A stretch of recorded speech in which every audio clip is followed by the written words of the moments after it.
संवाद लाइव। इस वीडियो को लाइक करें, हमारे चैनल को सब्सक्राइब कर बेल आइकन जरूर प्रेस करें हमारी न्यू वीडियो सबसे पहले देखने के लिए। अच्छा सुनो, सब्सक्राइब करते वक्त ना घंटी बजा देना, ताकि जब मैं ऑनलाइन आऊं तो तुम्हारे फोन की भी घंटी बजे।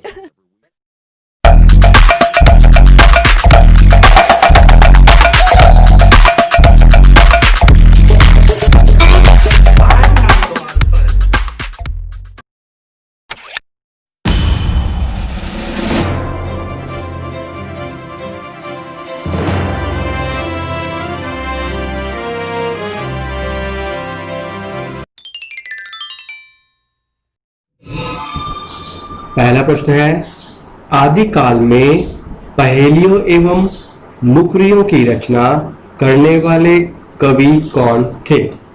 राइट आंसर है ए अमीर खुसरो। प्रश्न 2 है, आदिकाल को आधार काल किसने कहा है? राइट आंसर है सी डॉक्टर मोहन अवस्थी ने। प्रश्न नंबर 3, अल्लाह और उदल किस राजा के सामंत थे? राइट आंसर है परमाल। प्रश्न नंबर 4 है, नाथ पंथ के प्रवर्तक कौन हैं? Right answer C Gorakhnath. प्रश्न नंबर 5, सिद्धों की संख्या कितनी मानी जाती है? राइट आंसर है ए 84। प्रश्न नंबर 6 है, इनमें से कौन अष्टछाप का कवि नहीं है? यहाँ पर बात की जा रही है नहीं है, तो राइट आंसर है विकल्प नंबर सी हरिव्यासदेव। प्रश्न नंबर 7 है, हठयोग का उपदेश किसने दिया था? राइट आंसर ए गोरखनाथ ने। प्रश्न नंबर 8 है, रामकथा सुंदर कर तारी संशय बिहग उड़ावन हारी, इस काव्य पंक्तियों में कौन सा अलंकार है? राइट आंसर है रूपक अलंकार। प्रश्न नंबर 9, कबीर वाणी के डिक्टेटर थे, यह कथन किस आलोचक का है? राइट आंसर है हजारी प्रसाद द्विवेदी जी का। प्रश्न नंबर 10 है, सखी संप्रदाय का प्रवर्तन किसने किया? राइट आंसर है विकल्प नंबर सी स्वामी हरिदास ने। प्रश्न नंबर 11 है, तुलसीदास को कलिकाल का वाल्मीकि किसने कहा है? राइट आंसर है नाभादास ने। प्रश्न नंबर 12, मीरा की भक्ति किस प्रकार की है? राइट आंसर सी माधुर्य भाव। प्रश्न नंबर 13 है, भक्ति काल हिंदी काव्य का स्वर्ण युग है, यह कथन है? राइट आंसर है विकल्प बी जॉर्ज गियर्सन का। प्रश्न नंबर 14 है, शुद्धाद्वैतवाद के प्रवर्तक कौन हैं? राइट आंसर है बल्लवाचार्य। प्रश्न नंबर 15, निम्नलिखित में से कौन द्विवेदी युग का कवि नहीं है? राइट आंसर है डी रांगे राघव।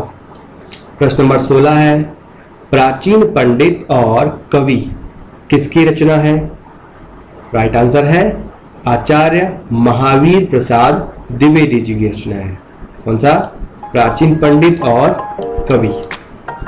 प्रश्न नंबर 17 है, गोरख बानी के संपादक कौन हैं?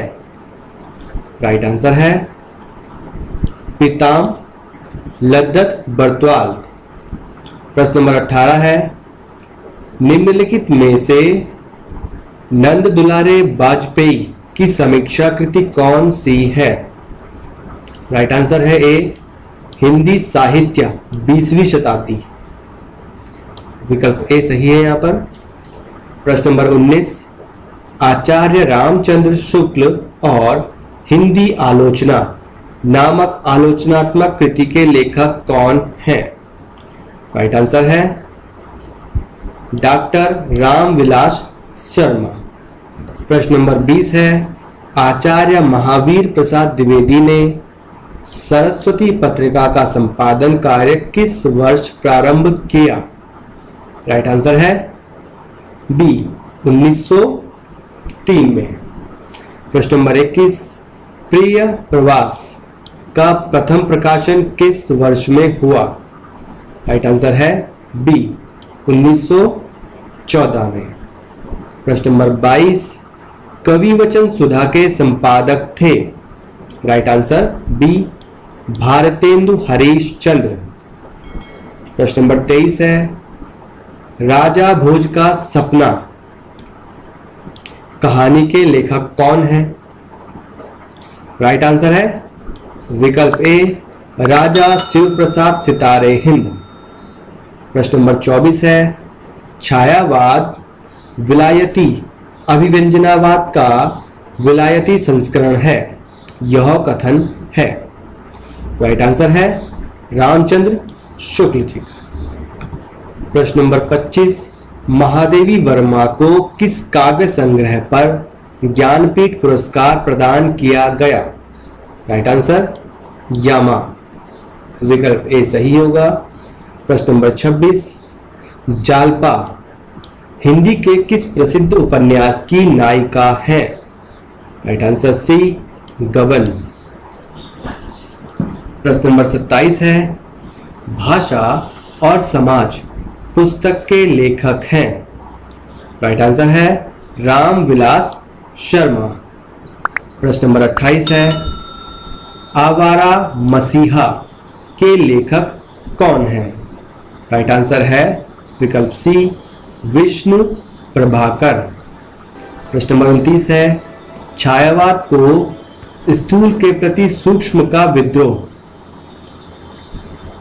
किस आलोचक ने कहा है? राइट आंसर है विकल्प ए डॉक्टर नगेंद्र। प्रश्न नंबर 30, जहाज का पंछी किस प्रकार का उपन्यास है? राइट आंसर है डी मनोवैज्ञानिक। प्रश्न नंबर 31 है, क्या भूलूं क्या याद करूं किसकी आत्मकथा का पहला खंड है? राइट आंसर है ए हरिवंश राय बच्चन। प्रश्न नंबर 32 है, कविता के नए प्रतिमान किस आलोचक की कृति है? राइट आंसर है नामवर सिंह, बी सही होगा यहां पर। प्रश्न नंबर 33, तार सप्तक का प्रथम बार प्रकाशन किस वर्ष में हुआ था?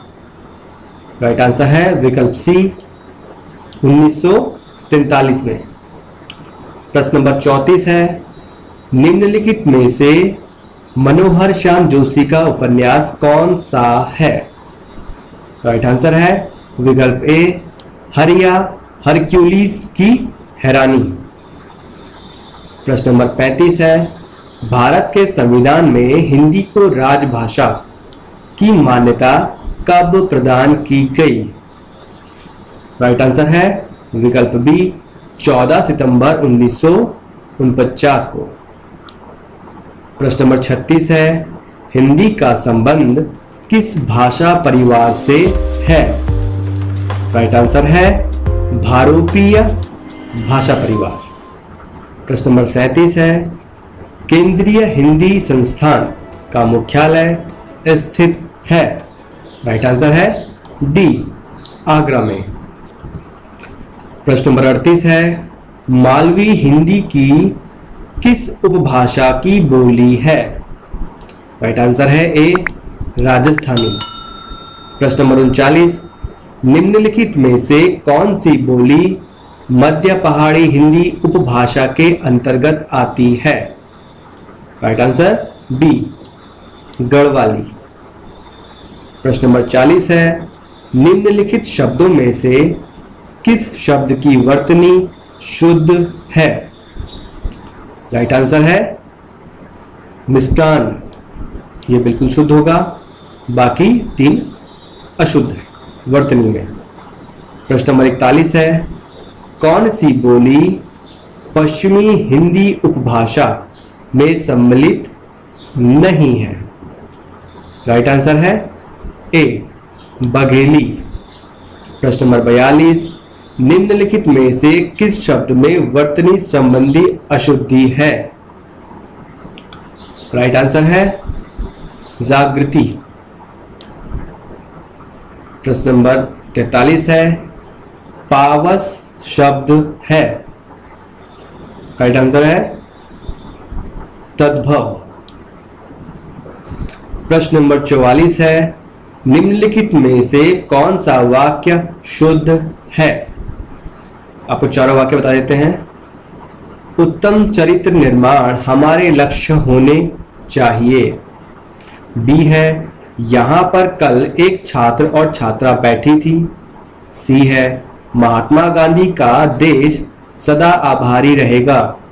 या डी, हमारा लक्ष्य देश की चहुमुखी प्रगति होना चाहिए।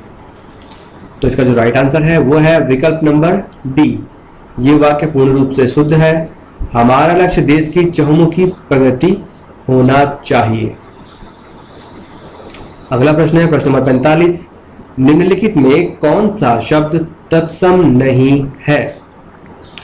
राइट आंसर है ए सुमिरन, तत्सम नहीं होगा। प्रश्न नंबर 46, जिसे बुलाया न गया हो वाक्यांश के लिए एक शब्द है।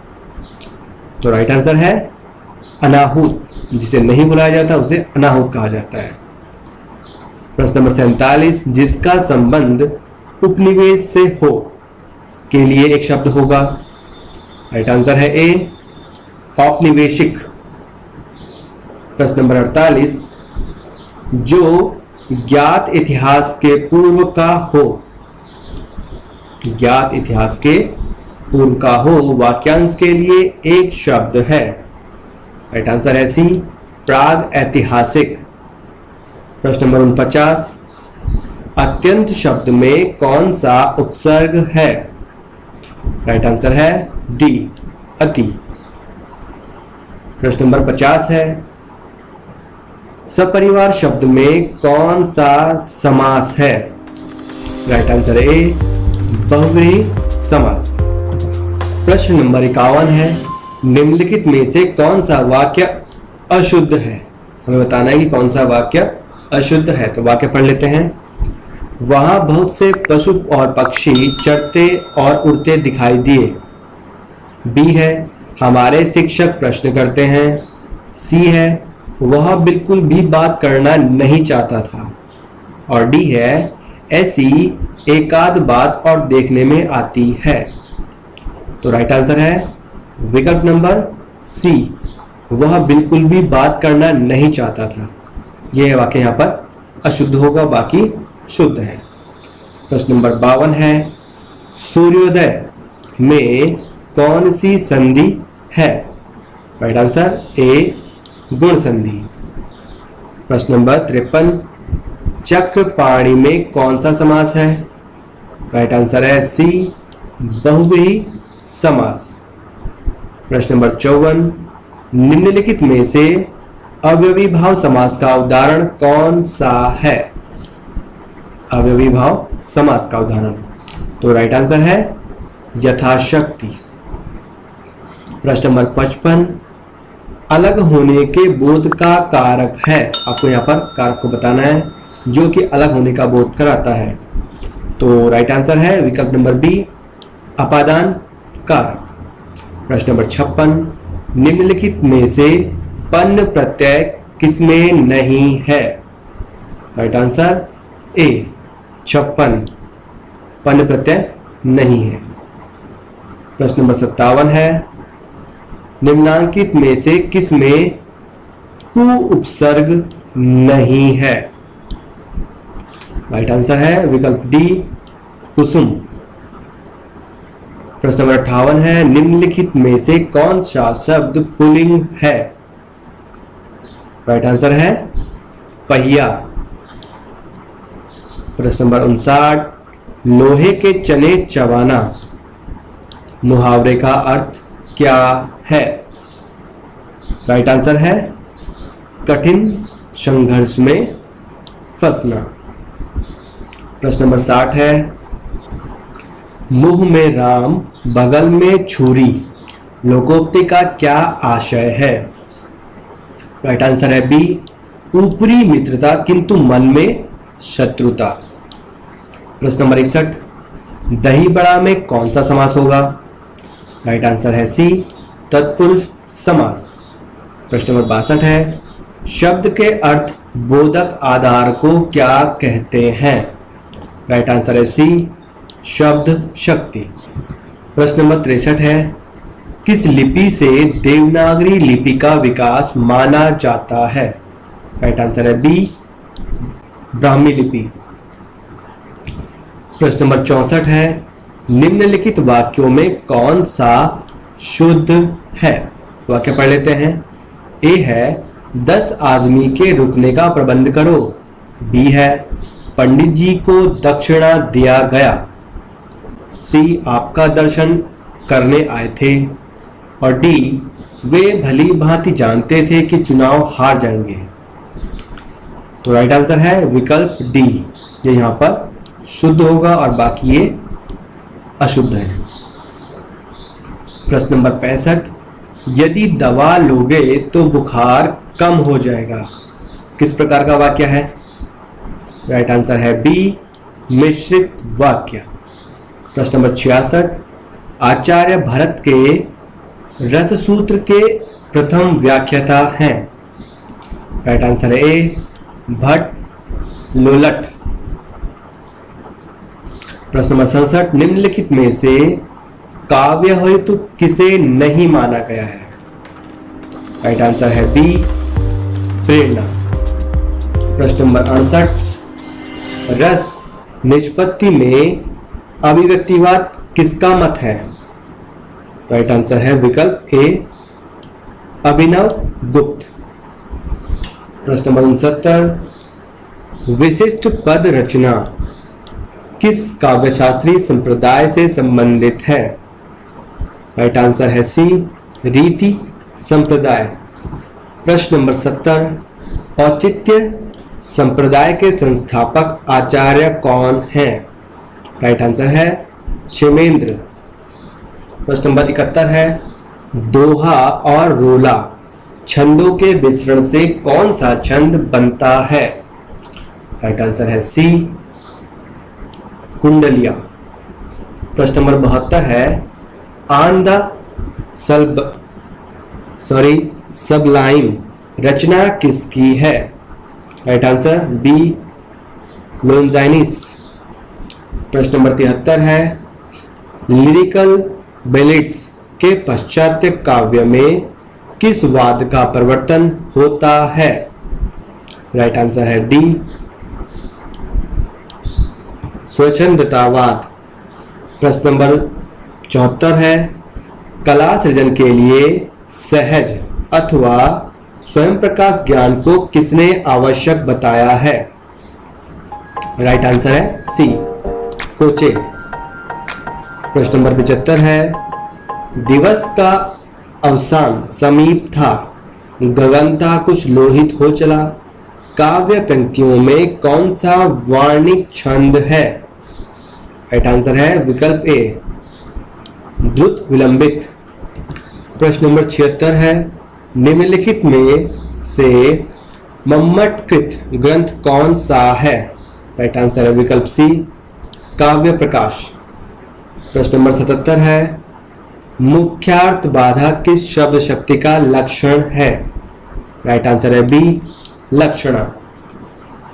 प्रश्न नंबर 78 है, पहरे श्याम न पीत पट घन में बिजु विलंब, इस पंक्ति में कौन सा अलंकार है? राइट आंसर है विकल्प डी, अपनुति। प्रश्न नंबर 79 है, लोनजाइनस ने उदात्त के कितने स्रोतों का उल्लेख किया है? राइट आंसर है विकल्प सी, 5। अगला प्रश्न है प्रश्न नंबर 80, उतरी नहाए जमुन जल जो शरीर समश्याम काव्य पंक्ति में कौन सा अलंकार है? राइट आंसर है विकल्प डी प्रतीप। प्रश्न नंबर 81 है, काव्य में अभिव्यंजनावाद कृति के लेखक कौन हैं? राइट आंसर है ए लक्ष्मी नारायण सुधांशु। प्रश्न नंबर 82 है, बिंब के विषय में निम्न में कौन सा कथन सही है? कथन देख लेते हैं। यह छाया मात्र है, इसमें कल्पना के लिए कोई स्थान नहीं होता, यह चक्षु इंद्रिय को ही तृप्त करता है, या डी बिंबों द्वारा मूर्त को भाव रूप और भाव को मूर्त रूप दिया जाता है। तो 4 यहां पर विकल्प हैं। राइट आंसर है विकल्प नंबर डी। सही कथन यहां पर है, बिंबों द्वारा मूर्त को भाव रूप और भाव को मूर्त रूप दिया जाता है। प्रश्न नंबर 83 है, काव्यम ग्राहमलंकारात् सौंदर्यमलंकार किस आचार्य का कथन है? राइट आंसर है विकल्प नंबर डी वामन का। प्रश्न नंबर 84 है, डॉक्टर नागेंद्र आलोचक हैं। राइट आंसर है विकल्प बी रसवादी। प्रश्न नंबर 85 है, रस मीमांसा किसका ग्रंथ है? राइट आंसर है विकल्प ए आचार्य रामचंद्र शुक्ल जी का। प्रश्न नंबर 86 है, विरेचन सिद्धांत के प्रतिपादक कौन है? राइट आंसर है अरस्तु। प्रश्न नंबर 87, निम्नलिखित में से स्रष्टवादी आलोचक किसे कहा जाता है? सही आंसर है विकल्प ए आचार्य नंद दुलारे वाजपेयी। प्रश्न नंबर 88, कुमाऊनी कवि गुमानी का जन्म स्थान कहां है? आंसर सही उपराड़ा। प्रश्न नंबर 89 है, निम्नलिखित में से रमेश चंद्र शाह की कौन सी रचना है? राइट आंसर है विकल्प बी उकाव हुलार। प्रश्न नंबर 90, निम्नलिखित में से कौन सा आंचलिक कथाकार उत्तराखंड से नहीं है? राइट आंसर है विकल्प सी वेद राही। यहां पर सही है ऑप्शन। प्रश्न नंबर 91, न्योली लोकगीत संबंधित है? आंसर ए उत्तराखंड से। प्रश्न नंबर 92 है, शिवानी का वास्तविक नाम क्या है? राइट आंसर है विकल्प डी गौरापंत। प्रश्न नंबर 93 है, खुदेड़ गीत है? विकल्प ए एक विरह गीत। प्रश्न नंबर 94, बुरांस कविता के रचयिता हैं? राइट आंसर है विकल्प बी सुमित्रा नंदन पंत। प्रश्न नंबर 95, निम्नलिखित में कौन सी कविता शेर सिंह अनपढ़ की है? विकल्प ए मुर्दाक बयान। प्रश्न नंबर 96, पहाड़ पर लालटेन के कवि कौन हैं? राइट आंसर है विकल्प बी मंगलेश डबराल। प्रश्न नंबर 97 है, उत्तराखंड के किस कवि को छायावाद और प्रगतिवाद के संधि स्थल का कवि कहा जाता है? राइट आंसर है विकल्प सी चंद्रकुंवर बर्तवली। प्रश्न नंबर 98 है, सुमित्रानंदन पंत का जन्म स्थान कहां है? विकल्प ए कौसानी। प्रश्न नंबर 99, शैलेश मिटियानी का पूरा नाम क्या है? राइट आंसर है रमेश सिंह मिटियानी शैलेश। और आखिरी प्रश्न है, नंदा देवी राजजात यात्रा कितने वर्ष में होती है? आंसर है हर 12वें वर्ष में। तो इसी के साथ दोस्तों हमारा आज का वीडियो समाप्त होता है। आपसे फिर मिलेंगे एक नए वीडियो के साथ। तब तक के लिए धन्यवाद। इस वीडियो को अपने दोस्तों के साथ जरूर शेयर कीजिएगा और इस वीडियो में कमेंट करके हमें लाजमी तौर पर बताइएगा कि आने वाले वक्त में आप किस तरह की वीडियोस देखना पसंद करते हैं। और अगर आपने अभी तक हमारा चैनल सब्सक्राइब नहीं किया तो फौरन सब्सक्राइब कीजिए, साथ ही बेल आइकॉन पर क्लिक करें ताकि मजीद आने वाली वीडियो चाहे वक्तन फवक्तन आपके लिए इस चैनल पर अपलोड करते हैं वो आपको वक्त पर मिलती रहे और आप उनसे मुस्तफीद होते रहें। अगली वीडियो तक हमें दीजिए इजाजत, अपना ख्याल रखिएगा। ताज़ा तरीन अपलोड्स की नोटिफिकेशन हासिल करने के लिए हमारे चैनल को सब्सक्राइब करें और साथ में दिए गए घंटी के निशान को दबाना ना भूलें।